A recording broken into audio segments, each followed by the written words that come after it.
Hi there, Beshies! Alam niyo ba mula nakalipat kami dito sa bahay, since bago nga rin yung mga kaldero kaserola namin, ayan, nandito lang siya sa ilalim ng cabinet. Tcharan! So ayan, nandiyan lang siya sa ilalim and parang hindi siya maginatingnan, di ba?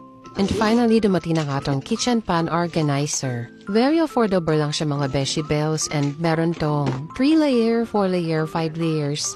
Depende sa sukat. So, unang ginawa ko, sinukat ko yung cabinet namin. So, itong ginawa ko is yung 4-layer. And, madali lang pala to ikabit mga Beshi Bells. So, hindi mo kailangan ng tornilyo or anything dito. So, isasalpak mo lang siya and ayan na siya.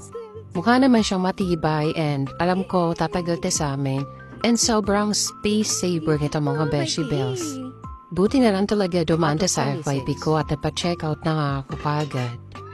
Ang ganda niya tingnan mga Beshi Bells. And, isa pa doon, pasok talaga sa budget natin mga Beshi Bells. So, ayan lang, nasa yellow basket kaya. Bye!